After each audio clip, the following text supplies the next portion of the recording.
Last के lecture में हम लोग गॉस का प्रमेय पढ़े थे और गॉस का प्रमेय का जो कथन था आप लोग पढ़ चुके हैं कि किसी बंद पृष्ठ से होकर जाने वाला कुल वैद्युत फ्लक्स उससे घिरे कुल आवेश का 1/ε 0 गुना होता है।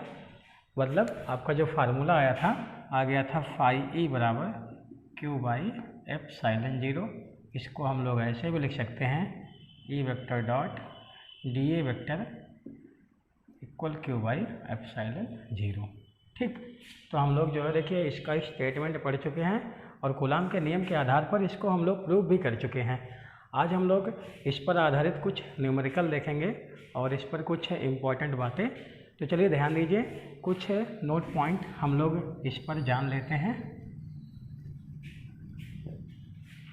तो जैसे ध्यान दिया जाए, जो आपका गॉस का प्रमेय का फार्मूला आ गया था, मैं यहाँ पर लिख देता हूँ φE बराबर क्या आया था Q/ε0। ये क्या है, किसी बंद पृष्ठ से गुजरने वाला कुल वैद्युत फ्लक्स है और ये क्या है, उस बंद पृष्ठ से घिरा कुल आवेश। जैसे मान लो ये कोई बंद पृष्ठ है, ठीक है, और यहाँ पर कोई इसके भीतर Q आवेश रखा हुआ है, तो ये आपका जो है देखिए Q आवेश इस पृष्ठ से घिरा कुल आवेश है और φE क्या है, इस पृष्ठ से गुजरने वाला कुल वैद्युत फ्लक्स है। ठीक, अब देखिए ध्यान दीजिए, कुछ पॉइंट हैं। जैसे पहला पॉइंट ध्यान दो,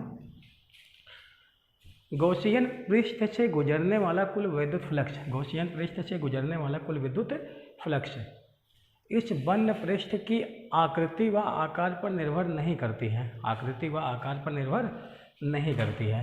ठीक है, ध्यान दीजिए, चाहे आपका जैसे मतलब कि एक एग्जांपल के लिए एक गोला ले लिया जाए, मान लीजिए इसके सेंटर पे Q आवेश रखा है, तो इस गोले के संपूर्ण पृष्ठ से गुजरने वाला जो वैद्युत फ्लक्स है वो क्या है, Q/ε0 है। अगर मैं जैसे मान लो इसकी त्रिज्या r है और इसकी त्रिज्या बड़े वाले की त्रिज्या क्या है, 2r, तो 2r त्रिज्या वाले गोले के पृष्ठ से जो गुजरने वाला कुल वैद्युत फ्लक्स होगा वो क्या होगा, Q/ε0 होगा। मतलब ये जो आपका मतलब कि जो बंद पृष्ठ है, बंद पृष्ठ से जो गुजरने वाला कुल विद्युत फ्लक्स है वो इसके आकृति व आकार पर निर्भर नहीं करेगा। गोला ही नहीं बल्कि किसी भी अनियमित आकार का अगर ऐसे बंद पृष्ठ होता तो मैं कह रहा हूँ इस बंद पृष्ठ से होकर गुजरने वाला कुल विद्युत फ्लक्स क्या होगा, वही होगा जो इससे गुजरेगा और वही होगा जो इससे गुजरेगा। ठीक, अब ध्यान दिया जाए यहाँ पे मतलब कि तो हम लोग फर्स्ट पॉइंट में ये लिख देते हैं कि गॉसियन पृष्ठ से गुजरने वाला कुल विद्युत फ्लक्स, कुल विद्युत फ्लक्स बंद पृष्ठ या गॉसियन पृष्ठ की आकृति व आकार पर निर्भर नहीं करता।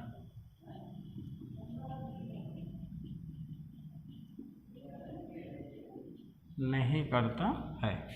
ठीक, और देखो भाई सेकंड पॉइंट इसका, देखिए ध्यान दीजिए, ये आपका φE बराबर Q/ε0 है। φE बराबर क्या है, Q/ε0 है। तो ये जो आपका कुल विद्युत फ्लक्स है उसमें जो आपका Q है, मतलब इस फार्मूले में जो आपका Q है ये अंदर का आवेश है, मतलब इससे घिरा हुआ आवेश है, इसके बाहर के आवेश से कोई मतलब नहीं होता है। ठीक है, तो मतलब कि जो आपका कुल विद्युत फ्लक्स है वह केवल पृष्ठ से घिरे आवेश पर निर्भर करता है, पृष्ठ से घिरे आवेश पर निर्भर करता है, पृष्ठ के बाहर वाले आवेश पर निर्भर नहीं करता है। जैसे मान लिया जाए ये कोई बंद पृष्ठ है, ये कोई बंद पृष्ठ है और यहाँ पर कोई आवेश रखा है Q, तो मैं पूछूँ भाई बताइए इस बंद पृष्ठ से जो गुजरने वाला कुल विद्युत फ्लक्स है वो कितना होगा। तो इस बंद पृष्ठ से जो गुजरने वाला कुल विद्युत फ्लक्स है वो क्या होगा, शून्य होगा। क्यों शून्य होगा, इसका रीजन है, जैसे मान लिया जाए ये बिंदु आवेश है, तो यहाँ से जो भी विद्युत बल रेखाएं क्या कर रही हैं, प्रवेश कर रही हैं, मतलब जितनी विद्युत बल रेखाएं यहाँ से निकल रही हैं और निकलने के बाद यहाँ प्रवेश कर रही हैं, इस बंद पृष्ठ में प्रवेश कर रही हैं, वो सारी की सारी यहाँ से बाहर भी निकल रही हैं। मतलब कि जितनी निकलने वाली विद्युत बल रेखाएं हैं उतनी प्रवेश करने वाली विद्युत बल रेखाएं हैं। तो हम लोग जानते हैं कि जब गॉसियन पृष्ठ में विद्युत बल रेखाएं प्रवेश करती हैं तब हम लोग मानते हैं ऋणात्मक फ्लक्स। कैसा मानते हैं? ऋणात्मक फ्लक्स। और जब बाहर निकलते हैं तब मानते हैं धनात्मक फ्लक्स। कैसा मानते हैं? धनात्मक फ्लक्स। उसको हम लोग आगे अभी एक एग्जाम्पल के माध्यम से समझेंगे कि जब विद्युत बल रेखाएं किसी गॉसियन पृष्ठ में प्रवेश करती हैं तो इसे क्या माना जाएगा? ऋणात्मक माना जाएगा। और जब बाहर निकलेंगे तो क्या माना जाएगा? धनात्मक माना जाएगा। तो इस प्रकार आप देख सकते हैं कि जितनी विद्युत बल रेखाएं प्रवेश कर रही हैं उतनी विद्युत बल रेखाएं बाहर निकल रही हैं। तो कभी भी अगर गॉसियन पृष्ठ के बाहर आवेश होगा तो जितनी बल रेखाएं गॉसियन पृष्ठ में प्रवेश करेंगी उतनी की उतनी बल रेखाएं गॉसियन पृष्ठ से बाहर भी निकलेंगी। इसका मतलब जितना फ्लक्स नेगेटिव होगा उतना फ्लक्स क्या होगा? पॉजिटिव होगा। तो कुल मिला के टोटल फ्लक्स आपका क्या आएगा? 0 आएगा। तो हम लोग क्या यहाँ पर कह सकते हैं कि जो किसी गॉसियन पृष्ठ से बद्ध कुल विद्युत फ्लक्स होता है वो केवल गॉसियन पृष्ठ से घिरे आवेश पर निर्भर करता है। गॉसियन पृष्ठ से घिरे आवेश पर निर्भर करता है। तो हम यहाँ पर लिख देते हैं दूसरा पॉइंट कि गॉसियन पृष्ठ से बद्ध कुल विद्युत फ्लक्स केवल आंतरिक आवेश पर निर्भर करता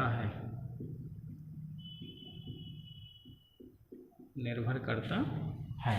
ठीक। तो ये 2 पॉइंट आपको याद कर लेना है। पहला पॉइंट आपका ये है कि गॉसियन पृष्ठ से जो गुजरने वाला कुल विद्युत फ्लक्स है टोटल, वो गॉसियन पृष्ठ की आकृति व आकार पर निर्भर नहीं करती है। ठीक। और फिर उसके बाद आपने ये कहा कि मतलब जो गॉसियन पृष्ठ से गुजरने वाला कुल विद्युत फ्लक्स होता है वो केवल आंतरिक आवेश पर निर्भर करता है, बाहरी आवेश पर निर्भर नहीं करता है। ठीक। और उसके बाद ध्यान दीजिए कि जो गॉसियन पृष्ठ से गुजरने वाला कुल विद्युत फ्लक्स होता है वो गॉसियन पृष्ठ के भीतर किसी बिंदु की स्थिति पर, मतलब कि आवेश की स्थिति पर, जैसे कहने का मतलब ये है कि जो गॉसियन पृष्ठ से गुजरने वाला कुल विद्युत फ्लक्स है टोटल, वो आवेश की स्थिति पर निर्भर नहीं करता है। मतलब गोले के भीतर या गॉसियन पृष्ठ के भीतर आवेश की स्थिति पर निर्भर नहीं करता। मतलब आवेश यहाँ पर रखा हो या यहाँ पर रखा हो या यहाँ पर रखा हो या यहाँ पर रखा हो, कहीं पर भी रखा हो लेकिन उसके भीतर रखा हो, तो टोटल जो फ्लक्स होगा वो आपका नहीं चेंज होगा। मतलब कि टोटल जो फ्लक्स होता है, टोटल फ्लक्स वो उसके भीतर स्थिति पर निर्भर नहीं करता है। तो तीसरा पॉइंट हम यहाँ पर लिख देते हैं। तीसरा पॉइंट कि गॉसियन पृष्ठ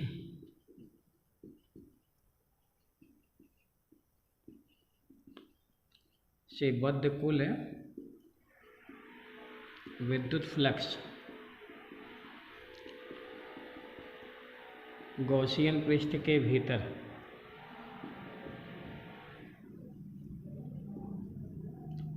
आवेश की स्थिति पर निर्भर नहीं करता है। ठीक। इस बात को आप ध्यान से समझ लीजिए। तो आपका 3 पॉइंट हो चुका है। अगला पॉइंट देखिए क्या है भाई। अगला पॉइंट है, चौथा पॉइंट क्या है भाई।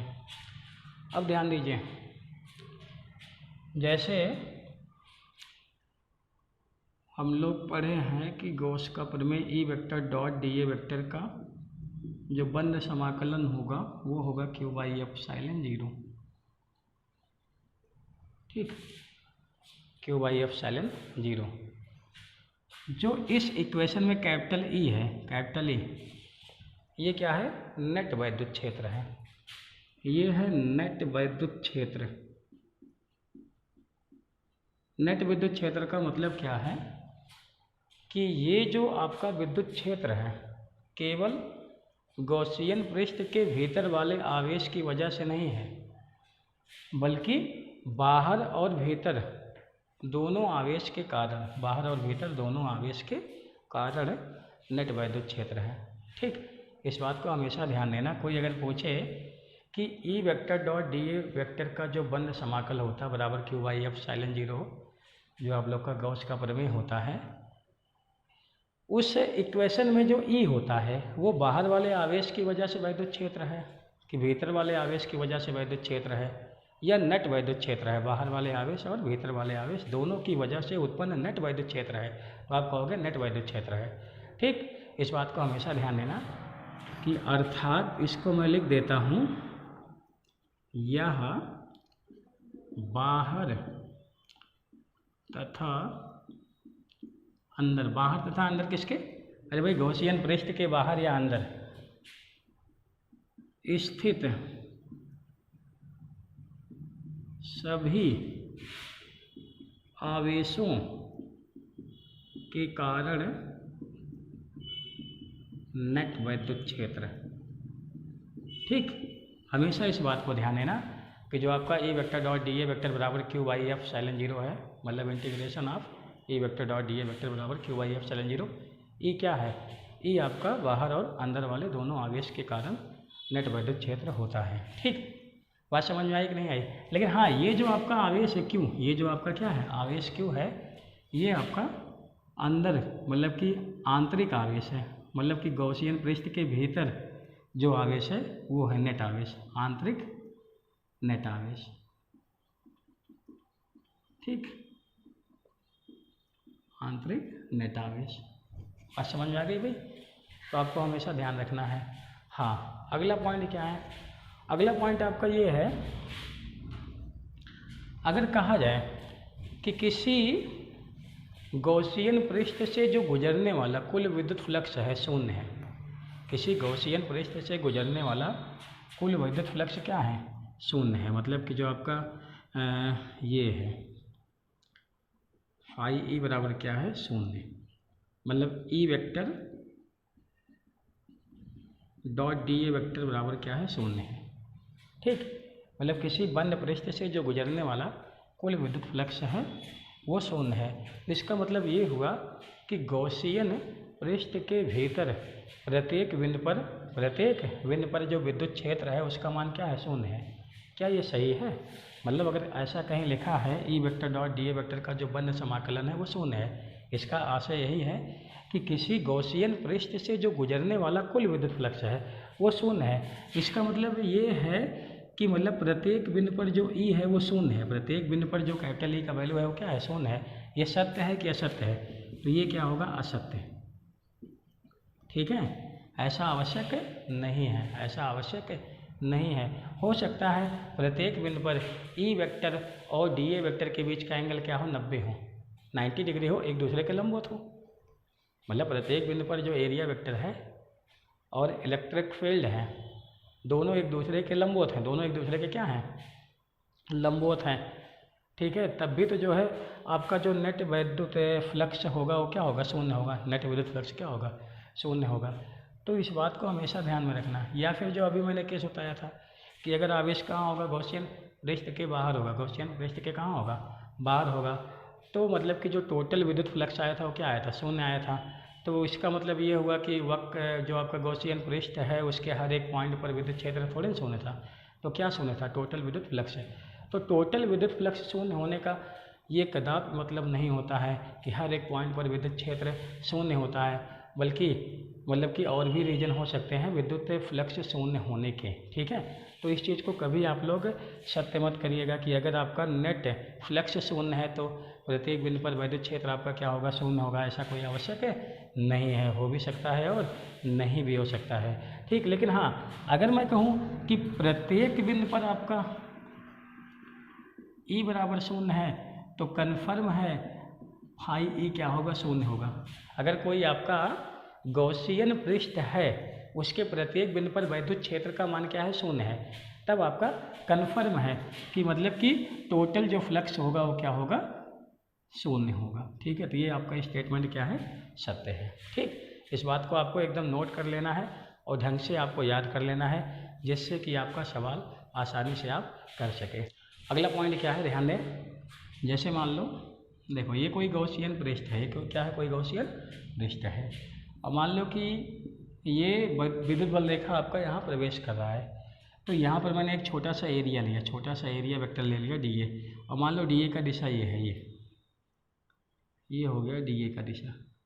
अच्छा बताओ भाई, यहाँ पर देखा जाए जो एरिया वेक्टर है और जो आपका ई वेक्टर है, ई वेक्टर आपका ये है, इनके बीच का जो एंगल है वो क्या है, 180 से छोटा और 90 से बड़ा है कि नहीं है, अधिक हो रहा है कि नहीं है, अधिक हो रहा है ना। तो यहाँ पर जो आपका काश का वैल्यू आएगा, जैसे मान लो कि ये एंगल आपका थीटा है तो काश थीटा का वैल्यू क्या आएगा, नेगेटिव आएगा। काश थीटा का वैल्यू क्या आएगा, नेगेटिव आएगा। तो अगर मैं यहाँ पे निकालूंगा E vector dot D A vector निकालूंगा तो यहाँ पे कैसा मिलेगा, नेगेटिव मिलेगा, क्योंकि काश थीटा का मान क्या होगा, नेगेटिव होगा। आपको मालूम है कि जब एंगल आपका 90 से बड़ा हो और 180 से छोटा हो तो काश का वैल्यू क्या आता है, नेगेटिव आता है। तो यहाँ से जो आपका E vector dot D A vector आएगा वो कैसा आएगा, नेगेटिव आएगा। तो मैंने कहा था ना कि जब भी विद्युत बल रेखा गॉसियन पृष्ठ में प्रवेश करेगी तो हम लोग क्या मानेंगे, फ्लक्स को नेगेटिव मानेंगे। और जब बाहर निकलेगा, यहाँ पर अगर हम लोग क्या करें, एक छोटा सा एरिया लें, तो मान लो एरिया का दिशा ये है, तो ई वेक्टर का दिशा ये है, तो यहाँ पर एंगल आपका क्या है, न्यून कोण है कि नहीं है। यहाँ पर एंगल आपका 90 से छोटा है, 90 से क्या है, छोटा है। तो आपको मालूम है जब एंगल आपका 90 से छोटा होगा तो आपका काश का वैल्यू क्या मिलेगा, पॉजिटिव मिलेगा। यहाँ पर काश का वैल्यू क्या मिलेगा, पॉजिटिव मिलेगा। तो आपका E vector dot D A vector क्या मिलेगा, पॉजिटिव मिलेगा। इस बात को हमेशा ध्यान में रखना कि जब भी बल रेखा किसी गॉसियन पृष्ठ में प्रवेश करेगी तो फ्लक्स कैसा मिलेगा, नेगेटिव मिलेगा, और जब बाहर निकलेगा तो कैसा मिलेगा, पॉजिटिव मिलेगा। ठीक, हमेशा इस बात को नोट कर लेना। ठीक, आगे देखो भाई, आगे हम लोग गॉस के प्रमेय पर आधारित कुछ सवाल, गॉस के प्रमेय पर आधारित सवाल कैसे पूछा जाता है। सबसे आसान एग्जाम्पल ले लेते हैं। जैसे मान लीजिए कोई गॉसियन पृष्ठ है, ये जैसे मान लीजिए कोई गॉसियन पृष्ठ है और इसके भीतर जो आवेश है, मान लो कि 2 कूलाम, यहाँ पर एक आवेश है, -3 कूलाम, यहाँ पर एक आवेश है, 4 कूलाम, यहाँ पर एक आवेश है, -1 कूलाम। तो मतलब कि संपूर्ण पृष्ठ से होकर गुजरने वाला विद्युत फ्लक्स आपको बताना है। ठीक, और एफ साइन 0 का मान आपको दिया गया होगा 8.85 × 10⁻12 कूलाम स्क्वायर प्रति न्यूटन मीटर स्क्वायर, ये आपको दिया गया है। ठीक, तो आपको करना क्या है, कुल फ्लक्स आपको निकालना है। तो टोटल जो विद्युत फ्लक्स होगा, हाँ यहाँ पर मान लो बाहर भी आवेश दे दिया है, 4 कूलाम दे दिया है, यहाँ पर दे दिया है -1 कूलाम दे दिया है। ठीक है, एक ही सवाल में हम लोग बाहर वाले आवेश को भी देख लेते हैं, अगर बाहर का आवेश दिया गया होगा तो क्या होगा। तो देखिए भाई, तो आपका जो मतलब टोटल फ्लक्स पूछा गया है तो फाई ई बराबर क्या होता है, Q/F∈0। और ये Q क्या है, अंदर का नेट आवेश, गॉसियन पृष्ठ से घिरा नेट आवेश है, कुल आवेश है। तो मतलब आपका फाई ई बराबर क्या हो जाएगा, Q कितना हो जाएगा, 2 कूलाम, और ये आपका +-3 कूलाम, और ये आपका +4 कूलाम, और ये आपका -1 कूलाम। नेट आवेश आपको निकालना है और F∈0 का मान यहाँ पर 10⁻12। इसको आप सॉल्व कर लेंगे तो आपको क्या मिल जाएगा, कुल फ्लक्स आपको मिल जाएगा। बाहर के आवेश से कोई मतलब नहीं है, बाहर का आवेश आपको नहीं लेना है। आपको पहले ही बता दिया गया है कि जो टोटल फ्लक्स होता है वो केवल आंतरिक आवेश पर निर्भर करेगा, बाहर के आवेश पर निर्भर नहीं करेगा। ठीक, फिर इसके बाद देखो भाई और सवाल कैसे पूछा जाएगा।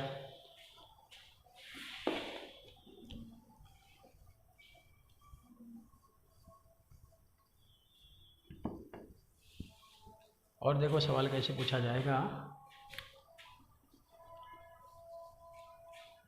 अब जैसे मान लीजिए कोई गॉसियन पृष्ठ है, ठीक, ये मान लीजिए कोई गॉसियन पृष्ठ है। अब मान लो कि आपको फ्लक्स का मान दे दिया और मतलब प्रवेश कर रहा है कि वो बाहर निकल रहा है, उसको दे दिया, दिशा दे दिया, मतलब कि प्रवेश कर रहा है बाहर। जैसे मान लो ये बाहर निकलने वाला जो फ्लक्स है वो मान लो कि 4 है, ठीक। और जो ये मात्रक आपको दिया गया है SI मात्रक फ्लक्स का, ठीक है, फ्लक्स का जो आपको SI मात्रक बताया गया है वो आपको मान लो मात्रक के साथ दिया गया है। और मान लो कि यहाँ से 3 प्रवेश कर रहा है, ठीक है, और फिर इसके बाद यहाँ से 2 बाहर निकल रहा है, 2 क्या कर रहा है, बाहर निकल रहा है। और फिर उसके बाद जो है यहाँ से 1 प्रवेश कर रहा है, 1 क्या कर रहा है, प्रवेश कर रहा है, ठीक। ऐसे आपको दे दिया गया है। अब पूछ रहा है कि मतलब कि गॉसियन पृष्ठ से बद्ध कुल आवेश, मतलब आपको बताना है, ज्ञात कीजिए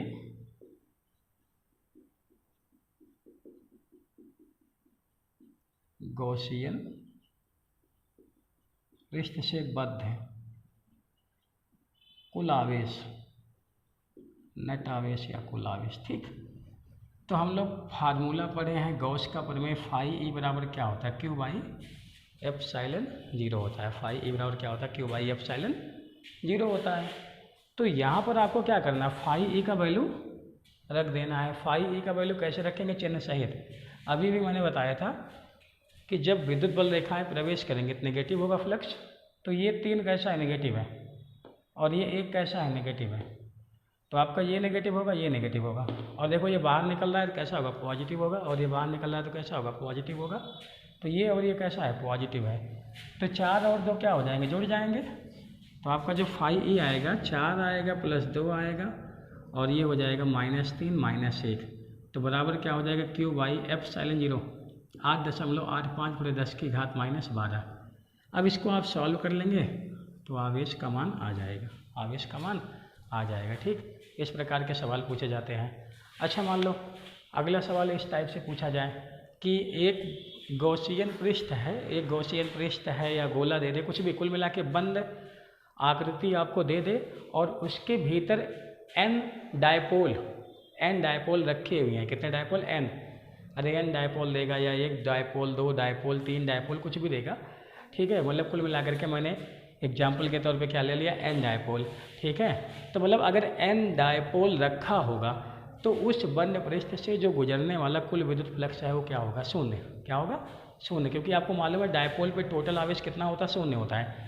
डायपोल पे टोटल आवेश कितना होता है, शून्य होता है। भाई जितना नेगेटिव चार्ज होता है उतना क्या होता है, पॉजिटिव चार्ज होता है। डायपोल का डेफिनेशन आपको बताया गया है कि अगर 2 समान परिमाण परंतु विपरीत चिन्ह के आवेश एक दूसरे से कुछ दूरी पर रखे होते तो उसे हम लोग क्या बोलते हैं, डायपोल बोलते हैं। ठीक है, तो आपको ध्यान देना है कि जितने भी डायपोल होते हैं सभी डायपोल का जो नेट आवेश होता है वो शून्य होता है। तो अगर किसी गॉसियन पृष्ठ के भीतर n डायपोल, 2 डायपोल, 10 डायपोल, कितने भी डायपोल रखे हों तो उससे जो गुजरने वाला कुल विद्युत फ्लक्स होगा वो शून्य होगा। इसको आप नोट कर लीजिएगा, लिख लीजिएगा। यदि किसी गॉसियन पृष्ठ के भीतर n डायपोल स्थित हो तो उससे गुजरने वाला कुल विद्युत फ्लक्स शून्य होगा, क्योंकि प्रत्येक डायपोल पर आवेश शून्य होता है। और हम कह सकते हैं इस प्रकार गॉसियन पृष्ठ से बद्ध कुल आवेश शून्य होगा, अतः उससे गुजरने वाला विद्युत फ्लक्स क्या होगा, शून्य होगा। ठीक, अपने हिसाब से आप लोग सेट करके लिख लीजिएगा। ठीक, आगे देखो, देखिए जब आपको इस टाइप का सवाल दिया गया हो तो इस टाइप के सवाल में क्या पूछेगा। देखो ये आपका अर्धगोला है, अर्धगोला है, अर्धगोला है ना, ये आपका अर्धगोला है। मैं लिख देता हूँ अर्धगोला।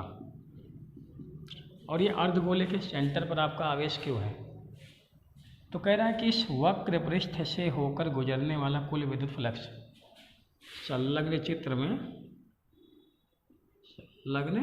में गोले के वक्र पृष्ठ से गुजरने वाला कुल विद्युत फ्लक्स। ठीक, तो देखिए भाई ध्यान दीजिए, यहाँ पर हम लोग गॉस के थ्योरम को कैसे अप्लाई करें। यहाँ पर जो आपका क्यू आवेश है ये गोले के भीतर तो है नहीं, गोले के पृष्ठ पर है। देखो ये समतल वाला पृष्ठ है ना, उसी पर तो है। तो आपको बताना क्या है, इस वक्र पृष्ठ से होकर गुजरने वाला कुल विद्युत फ्लक्स।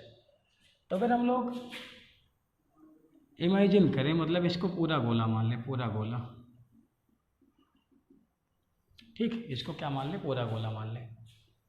तो अगर ये पूरा गोला होता, पूरा गोला होता, तो पूरे गोले से होकर जाने वाला जो विद्युत फ्लक्स होता, पूरे गोले के वक्र पृष्ठ से होकर जाने वाला जो विद्युत फ्लक्स होता वो क्या होता, Q by F साइलन zero, Q by F साइलन zero. तो मतलब संपूर्ण गोले के वक्र पृष्ठ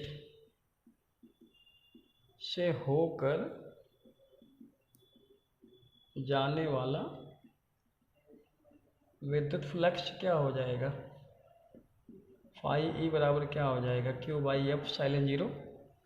तो देखो ध्यान दो, अब ये जो आवेश है ना, ये आवेश सेंटर पे रखा है, तो मतलब इस वक्र पृष्ठ और इस वक्र पृष्ठ दोनों के सम्मित हैं, मतलब जितना फ्लक्स इससे गुजरेगा उतना फ्लक्स इससे भी गुजरेगा। मुझे टोटल मालूम है, टोटल फ्लक्स क्या है, क्यू बाई एप्सिलॉन जीरो। तो मैं कह रहा हूँ जितना इससे गुजरेगा उतना इससे गुजरेगा, क्योंकि ये आवेश इन दोनों के सम्मित है। तो जाहिर सी बात है कि जितना इससे गुजरेगा उतना इससे गुजरेगा, तो इसका मतलब है जो टोटल है उसका आधा कर दो, तो एक से गुजरने वाला फ्लक्स आपको मिल जाएगा। तो हम लोग क्या कहेंगे, अतः गोले के आधे वक्र पृष्ठ से गुजरने वाला कुल विद्युत फ्लक्स क्या हो जाएगा, Q बाई 2 एप्सिलॉन जीरो। मतलब टोटल जितना आया था उसका क्या कर देंगे, आधा कर देंगे। ठीक, तो मतलब कि जब भी आपको इस टाइप का सवाल दिया गया होगा तो आप लोग क्या करना, पहले पूरा गोला आप बना लेना और पूरे गोले से पास होने वाला जो टोटल फ्लक्स आपका है निकाल लेना, और फिर क्या करना, आधा कर देना।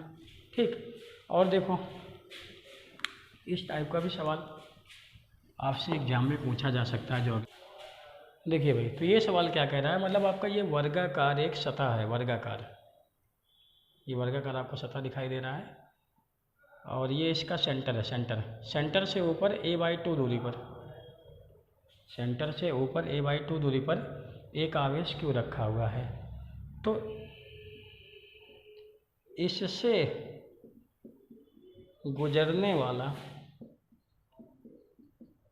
कुल विद्युत फ्लक्स आपको बताना है। ये कोई बंद आकृति नहीं है, यहाँ पर गॉस का थ्योरम आपको अप्लाई करना है। कैसे अप्लाई करेंगे भाई, ये कोई आपका बंद पृष्ठ नहीं है, ये तो आपका खुला पृष्ठ है। ये क्या है, खुला पृष्ठ है कि नहीं है। तो मतलब कि यहाँ पर हम लोग गॉस का थ्योरम कैसे अप्लाई करेंगे, तो अगर हम लोग एक घन की कल्पना करें, एक घन की, घन बना लेते हैं, एक घन,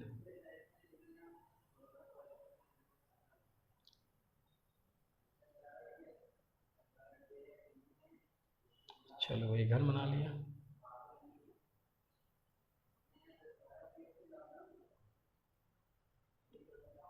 तो अगर ये घन बना लिया गया और मैं आवेश को यहाँ मान लूँ, क्यू आवेश को यहाँ मान लूँ घन के सेंटर पे, तो आपको दिख रहा होगा ये वाला जो फलक है, ये वाला, यहाँ देखो, यहाँ अगर हम लोग एक इमेजिन कर लें घन की, तो घन के एक फलक को आप मान सकते हो, इसको घन का एक फलक मान सकते हो, और जिस घन का ये फलक है उस घन के सेंटर पे आवेश ये रखा है क्यों।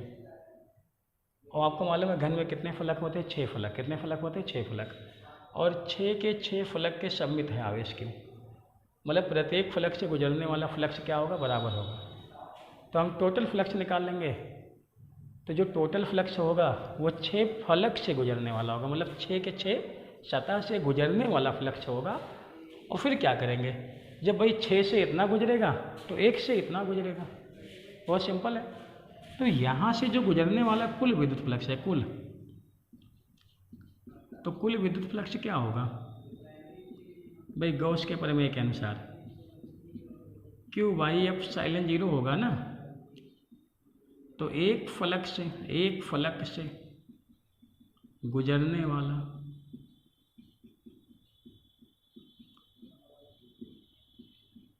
विद्युत फ्लक्स क्या हो जाएगा भाई, 1/6 हो जाएगा। तो ये हो गया आंसर। ठीक, तो मतलब कि देखो भाई, आपको थोड़ा सा ध्यान देना है कि जब भी आपको खुली आकृति दे, मतलब खुला पृष्ठ आपको देगा, तो हो सकता है वो खुला पृष्ठ किसी न किसी बंद पृष्ठ का भाग हो।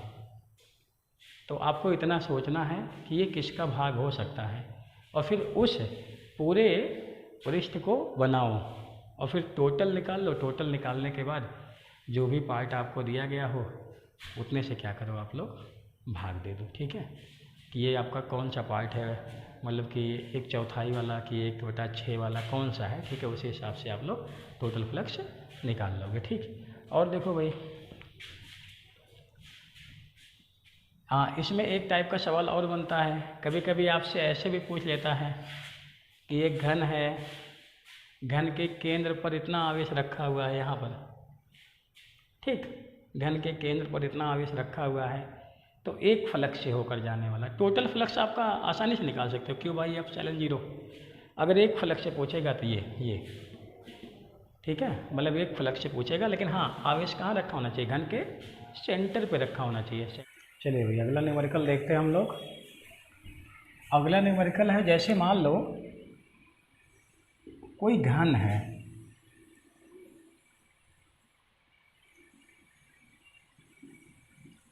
ये एक घन है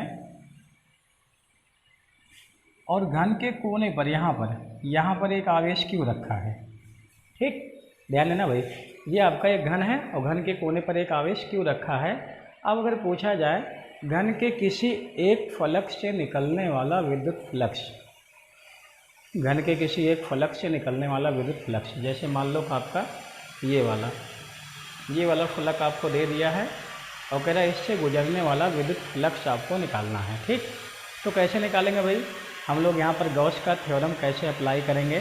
तो हम लोग इस सवाल को सॉल्व करने के लिए क्या करेंगे कि जैसे मान लेते हैं अगर इस घन का जो साइड है इस्माले है, अगर इस घन के एक भुजा की लंबाई इस्माले है, तो हम लोग 2a भुजा मतलब इसके दुगनी लंबाई का, मतलब इसके दुगनी लंबाई वाले एक दूसरे घन का क्या करेंगे, परिकल्पना करेंगे, ठीक है। इसके मतलब इसके भुजा की जितनी लंबाई है, अगर इसके भुजा की लंबाई a है तो दुगनी लंबाई 2a लंबाई वाले भुजा के घन की क्या करेंगे, कल्पना करेंगे। चलिए भाई, तो इसकी डबल लंबाई वाले भुजा का हम लोग एक घन बना लेते हैं, ठीक। जैसे मान लेते हैं ये आपका 2a भुजा का एक घन हमने बना लिया, ये हो गया आपका घन, ठीक। इसका साइड क्या है 2a, इसका साइड क्या है a। अब हम इस घन को इसके भीतर इस प्रकार रखेंगे, इस छोटे वाले घन को बड़े वाले घन के भीतर इस प्रकार रखेंगे कि ये जो आपका आवेश क्यू है, ये वाला आवेश क्यू इस बड़े वाले घन के केंद्र पर आ जाए। बड़े वाले घन के कहाँ आ जाए, केंद्र पर। देखो ध्यान दो, छोटे वाले घन के कोने पर है, लेकिन बड़े वाले घन के कहाँ आना चाहिए, सेंटर पे आना चाहिए। तो आपको क्या करना है, इसके भीतर इस छोटे वाले घन को क्या करना है, इस प्रकार रखना है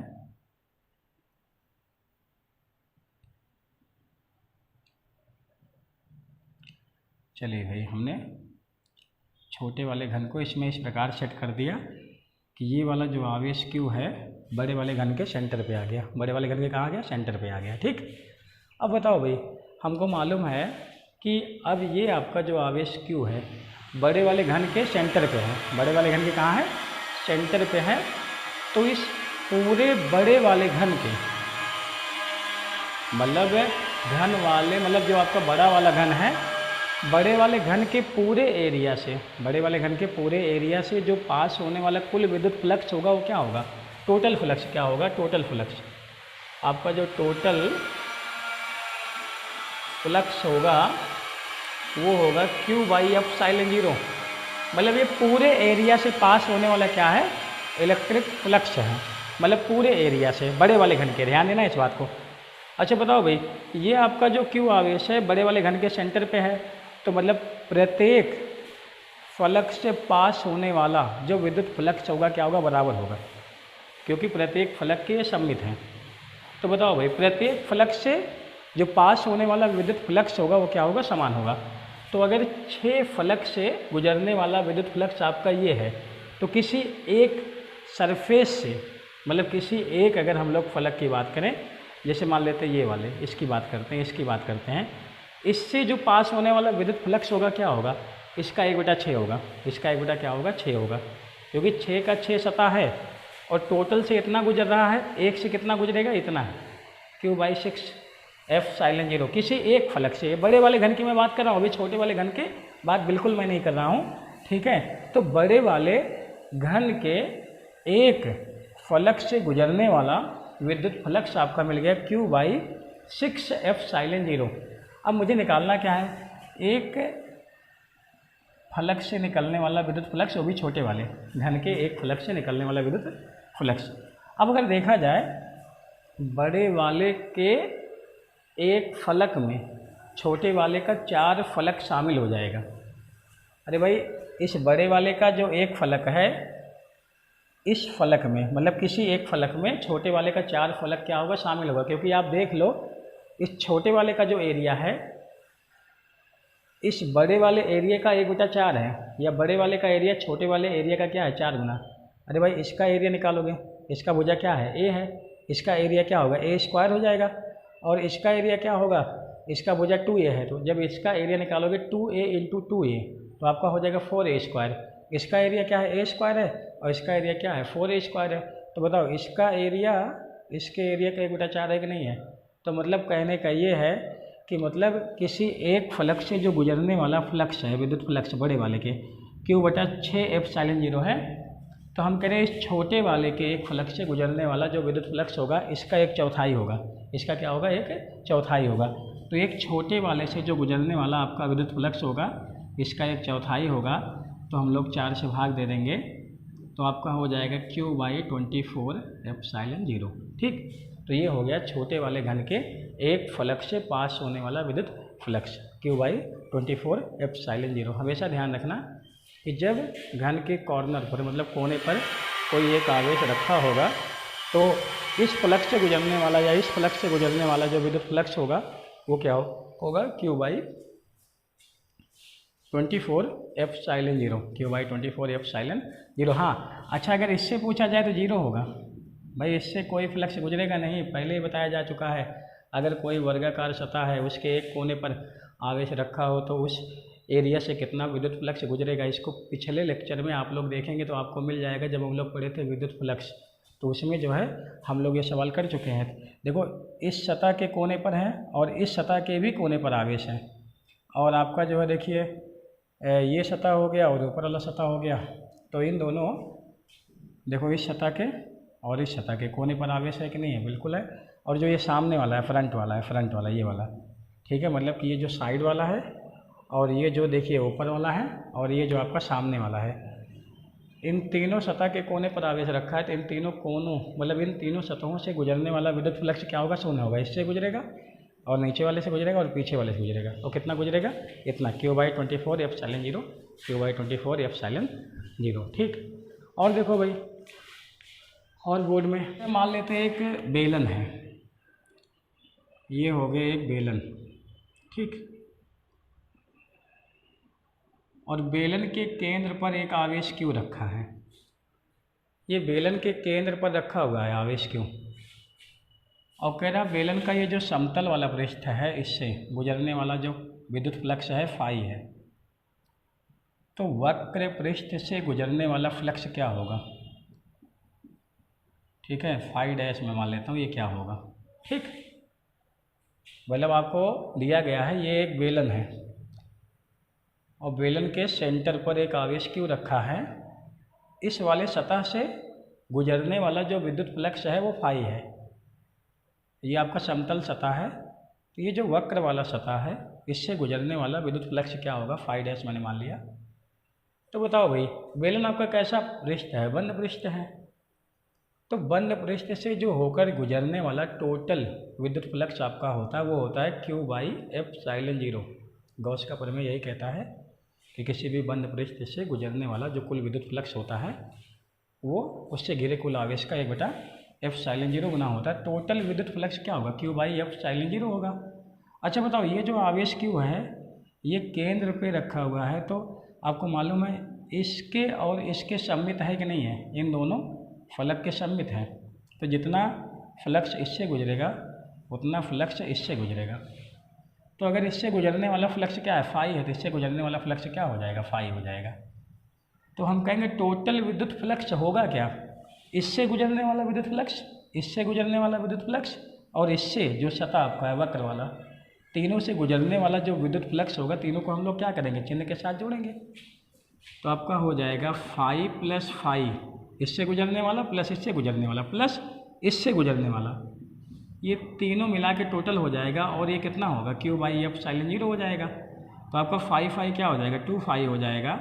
और ये हो गया फाई डैश बराबर Q/ε0। तो फाई डैश बराबर क्या हो जाएगा, Q by F epsilon 0 minus 2 phi.